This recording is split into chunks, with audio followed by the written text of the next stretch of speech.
చేయట్లేదు. ఒకవేళ స్టీల్ కావాలనుకుంటే మీరు ఖచ్చితంగా ఏదైతే మీకు దగ్గరలో ఉన్న ఇంజినీర్స్ దగ్గరికి వెళ్తే వాళ్ళు డిజైన్ చేసి ఇవ్వగలరు. మీ యొక్క బిల్డింగ్ లైఫ్‌ని బట్టి మీరు ఎన్ని ఫ్లోర్‌లు వేసుకోవాలనుకుంటున్నారు, దాన్ని బట్టి మీకు డిజైన్ అనేది జరుగుతుంది. నేను ఒక నార్మల్‌గా రెగ్యులర్‌గా వేసుకుంటే ఎంతవుతుంది అనే దాని గురించి మాత్రమే చెప్తున్నాను. అది కూడా 9 ఇంచులు 1 ఫీటు పిల్లర్‌కి మాత్రమే నేను చెప్తున్నాను.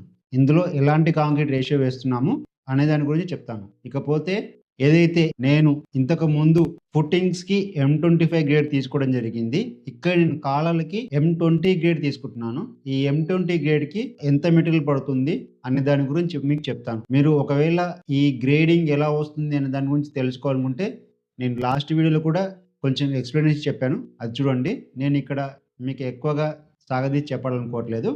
నేను సింపుల్‌గా చెప్తాను. 9 పిల్లర్లకి ఎంత మెటీరియల్ పడుతుందనే దాని గురించే మీకు చెప్తాను. ఇక ఒక పిల్లర్‌కొచ్చేసి మనకు వాల్యూమ్ ఎంతొస్తుంది